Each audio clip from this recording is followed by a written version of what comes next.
lot of stamina. I would be at the gym for like 90 minutes, no problem. And then one day, out of the blue, I could barely do half an hour at the gym. I was exhausted.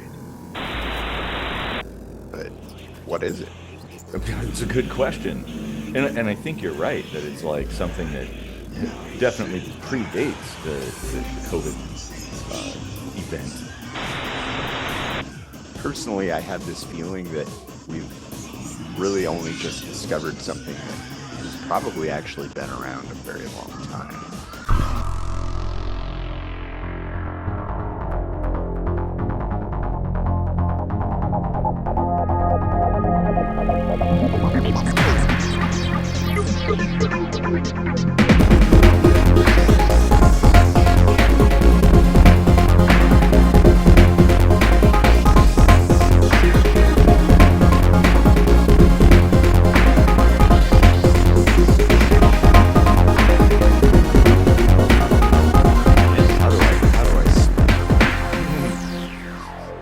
Smelling Oh, fine. you smell kind of like vape.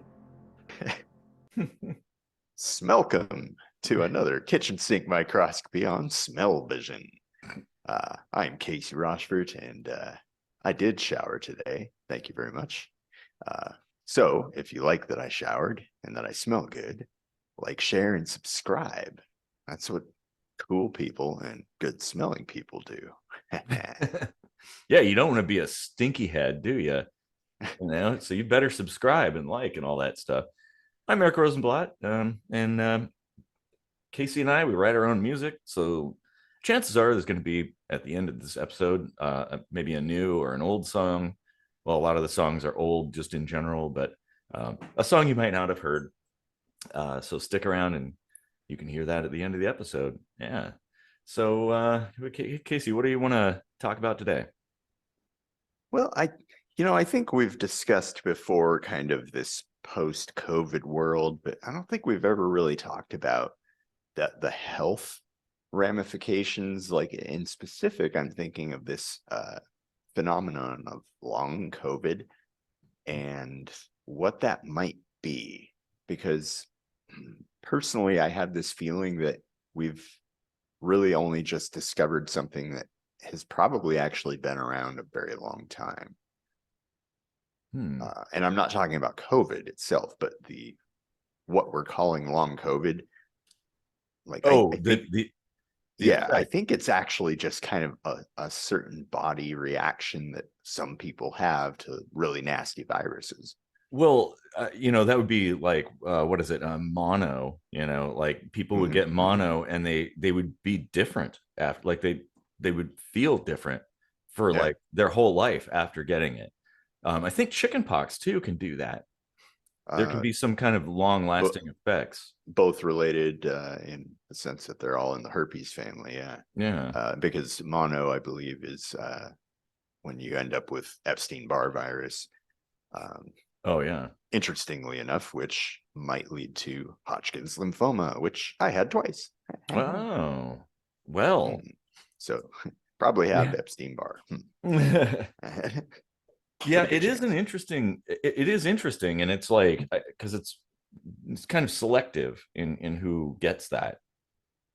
It is. And I never really thought too much about like the symptoms or the severity of the symptoms, because a lot of the symptoms, just like any other illness or disease, are kind of interchangeable with other things. So it's easy to like mistake it as something else or write it off. And maybe some people get over it super quick.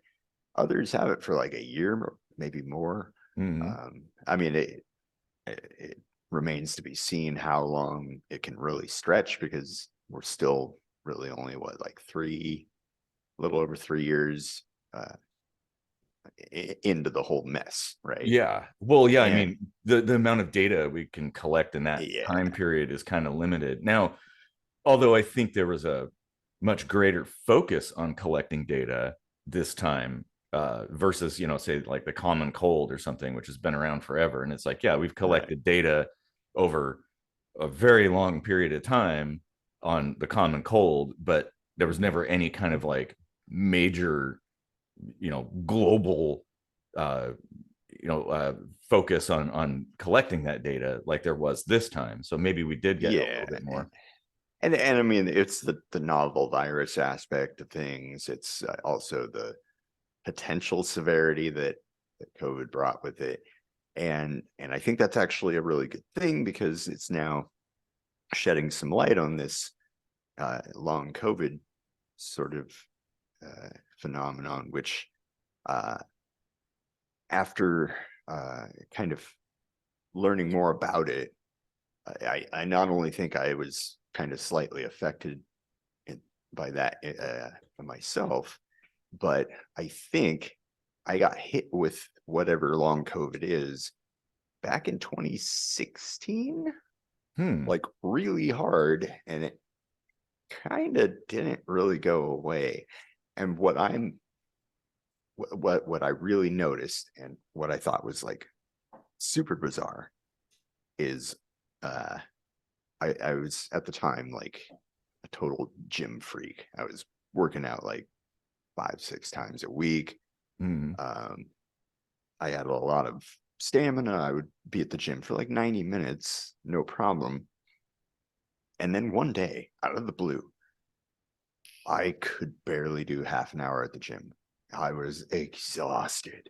Wow. Like, all the energy was taken from my body. Sometimes I had to like even remind myself to breathe, which is an autonomic function, which is a Yeah. little freaky. Um, and I was like, what the hell is this? Like, now, I mean, this is like years later, Mm. and I don't remember precisely if I was sick before that with something, but going to the gym a lot, you do get sick a lot, because people go to the gym when they're sick, and Mm-hmm. they tend not to have good hygiene like they're supposed to. Yeah. Um, Well, I yeah, think and it's a little better now post COVID, when everyone's finally like, oh, hygiene matters. yeah. Well, and Shower, yeah, people. in a gym, there's probably sweat on Mhm, things and mhm. saliva and stuff. Heavy breathing. Yeah. Yeah. And so even if people kind of observe moderate precautions as far as themselves, it's still much more likely. Plus, I think maybe you're kind of stressing yourself a little bit depending on your exercise regimen. So you may be a little more vulnerable for a time due to that, Yeah. depending. Whatever it was, like it really kind of threw a wrench in like my entire life. Like, that routine of working out all the time no longer had any enjoyment. It was more of a chore, which of course was not like a requirement. So of course I just kind of stopped going to the gym, and I tried here and there to kind of go back, and I just never really had the stamina for it anymore. Hmm. Um, Which does. and Oh, that's go a ahead. that's a huge, like that's a huge impact on your life. and Yeah. and if this phenomenon of what we're calling long COVID is something that happens to certain people, I think we really need to put some focus into researching why that is, what exactly it is.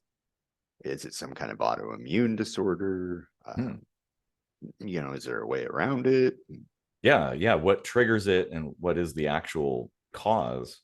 Yeah, And because I'm, I don't know if it is autoimmune, because people do get over it, right? yeah. Like, it probably doesn't last forever in Hmm. anybody, just because like people do get over it, right? Yeah. But what is it? It's a good question. And I think you're right that it's like something that definitely predates the COVID uh, event. Mhm.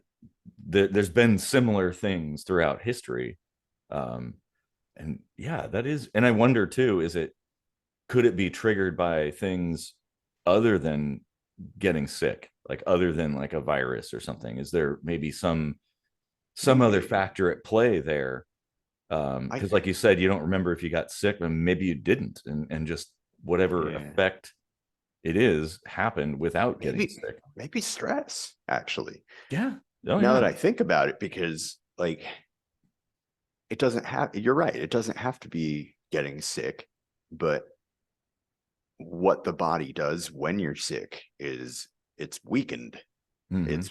It's overworking to fix a problem, right? Yeah. And that could be just too much stress.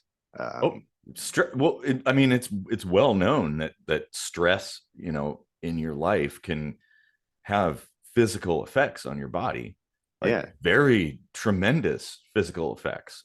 So Like, so that which we know could actually be exactly the same thing as long COVID.